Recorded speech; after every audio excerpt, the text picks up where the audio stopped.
You have to be unswappable in order to protect your future and your destiny. And what I mean by unswappable, I know you've probably heard of the destiny swap. We've heard of people trying to emulate you, copy you. Just literally, I remember this saying, like, bite your swag. Like that. That was such a common thing back in the day. But it's the truth. And a lot of people will sit around and watch you and stalk you and obsessively see what you're doing to try to copy you and be like you. And there's a couple of different ways to kind of deal with this. The one and the best way, I would say, is to literally become unswappable. The only way people are able to try a destiny swap is because they're able to essentially see what you're doing and just emulate that. But the thing is, they can't emulate something that comes naturally to you.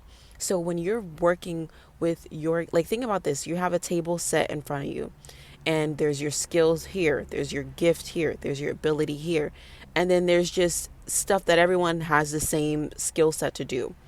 When you bypass the things that are on your forefront and the things that come to you naturally, and you do the things that everyone is able to do, that's how people are able to destiny swap you. But you cannot be destiny swapped if you're living in your destiny, if you're living in your purpose, and you're living and doing the things that come as a gift to you. I remember I used to love makeup, cosmetics, beauty, and I loved looking good, and that was my thing.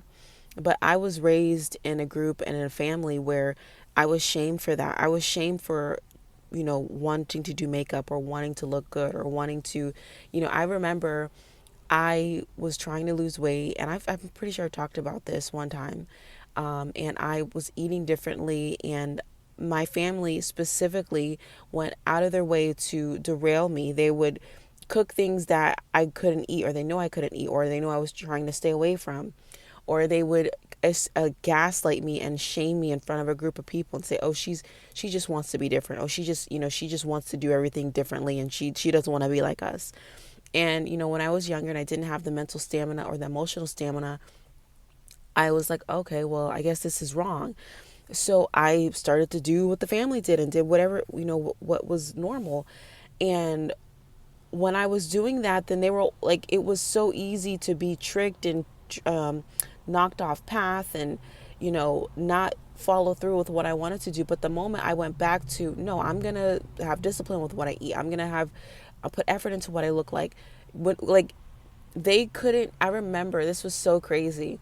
I was supposed to be going out with this family friend, and I said, "Hey, I want to meet here. There's this cute little cafe boutique, and it was somewhere I went. I felt so comfortable. I looked the part. It was adorable. It was welcoming. The environment was cute. The ladies that worked there, the women that patroned there, it was just a nice environment.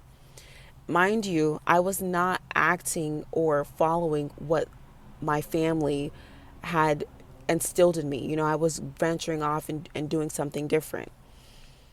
So the time came to meet up with this family member, and she texts me. She's like, "Hey, I looked at the place.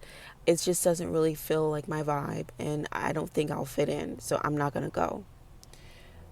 It's so crazy because when I did not fit in, when it wasn't my vibe, I still made myself uncomfortable to go into these environments because that's what they wanted.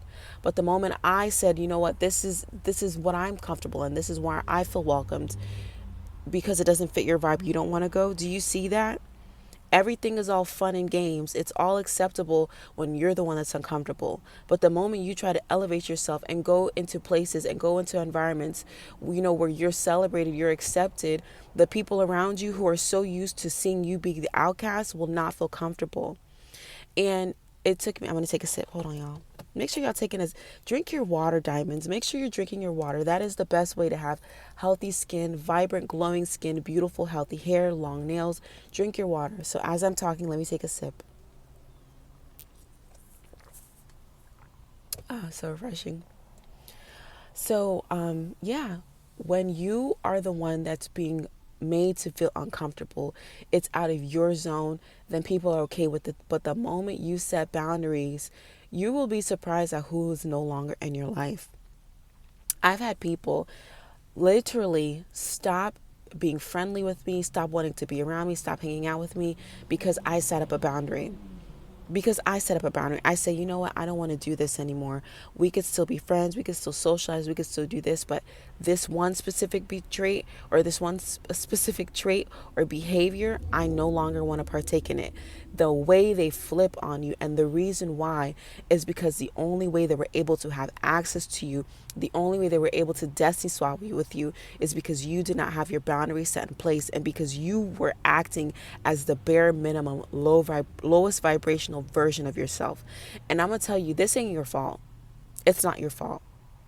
And I know people like to essentially kind of victim shame the diamond and the main character who has been put into horrible situations, who experience betrayal, backstabbing, heartbreak, heartache, just the worst type of treatment. They like to shame the diamond and the main character. And I'll tell you why. One, because you're beautiful. And they always want to blame a beautiful woman for what happens to her. But you have to realize when you are extremely beautiful, you become a target. You become a target. At first, people will come around you and admire your beauty and, love you for it. But the moment they see, hold up, her beauty isn't just physical, like her beauty is actually spiritual, her beauty is actual internal, it's soul, it's from her soul. That's when the flip switches and that's when they start to hate you for it. And that is when the destiny swap happens. And this is where they try to blame the main character and say, oh, well, you know, how did you let someone do that to you? Or how did you let them, try to hurt you or trick you? Because the initial relationship, the initial interaction, the initial spark or friendship, it wasn't sinister. It wasn't. And that's how you get tricked. And that's how you're able to be deceived. And I'm going to tell you, it's not your fault. You know why it's not your fault? Because you go into life and you go into situations, and this is a confirmation. Y'all heard that. You go into life and you go into situations seeing the absolute best in people, seeing the absolute positive and what could happen, what could be. You always see the potential in things. You're going through life pure hearted. So of course, when you meet people and you see, oh wow, this person's cool, this person's that, you're seeing the best version of them. You're seeing what they can be. But the thing is, they're seeing what you are and they're realizing, dang, I can never get there. So I'm gonna try to stop her from becoming that. Y'all hear that? I'm telling you, and I want to just give you some type of reassurance because I feel like there's a diamond that needs to hear this. What happened is not your fault. What happened is not your fault. And now that you know who you are, this is what you do to protect yourself. You need to become unswappable. I remember having a conversation with someone. The quickest way to kind of clear the snakes in your grass is by having boundaries, setting up new kind of neurons in your nervous system and enforcing that. I dropped the fakest friends and people in my life once I told them, listen, I don't want to talk about my problems anymore. I don't want to focus on that. Yeah, I'm maybe still going through these things, but I still have other things to celebrate and I want to talk about that. That friend switched on me. That friend no longer talks to me. There was a relationship I was entering in and, I was telling him, I don't want to spend this much time together. I still like you. I'm enjoying our company, but I have other things I want to focus on. Spending all this time with you takes away from my passions. It takes away from my goals. That man stopped pursuing me. He is now, he literally is like starting a smear campaign about me because I said, listen, I'm a grown woman. I have my own goals and ambitions and I need to focus on that. But the moment I stop allowing people to have 100% unfiltered direct access to me, my problems, my beauty, my access, my environment, that's when people become upset with me. And that happens to you. I know that's happened to you.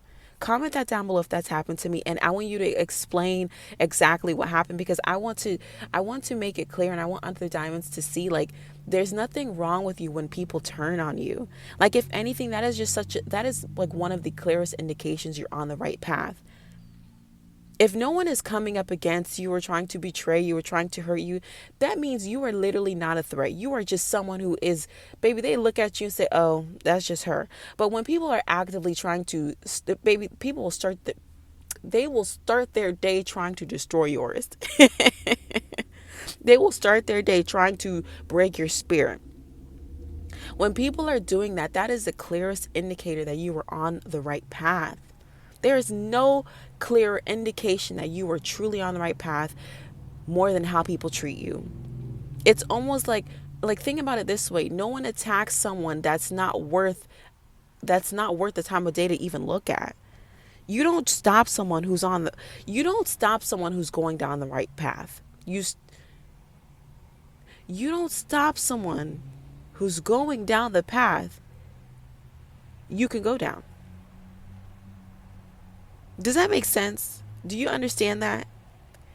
If it's something you can do, you don't care to stop them because you could do it yourself. But if it's something you can't do, and I'm telling you, this is what the people who are nasty and sinister and narcissistic and have just disgusting spirits on them, this is how they think. Because they can't do it, they want to stop you from doing it. And like I said, the main topic of this video is the best way to protect yourself from this, the best way to protect yourself from a destiny swap, from horrible environments, from dangerous environments, is to become unswappable. Put yourself in the position where you go in rooms and you're invited in places where these people don't even feel comfortable going into. They don't feel comfortable having access to. They can't have the access to. That is the way to protect yourself. I love you, diamonds. Check out maincharacterforever.com. We have the 21-day transformation workbook. And this is the workbook that you need to really help revamp your life and just get you back on track and in order. We are doing the Esther year. Today is the last day to join that. After that, you're going to have to wait until next month on the 1st. So you have until today and tomorrow, November 1st, to be able to join the Esther year. How you do that is the community tab, or not the community tab. You can go to the community tab, but you join the Opulent Diamonds membership. And with the Esther year, we go live twice a week and we sit down, we talk, and you have the quickest way of interacting with me. We also have access to the Esther your Discord, so I am checking that all day. The messages come in, I reply back immediately. We also have other things that we do within the Esther year that only the diamonds in that group have access to.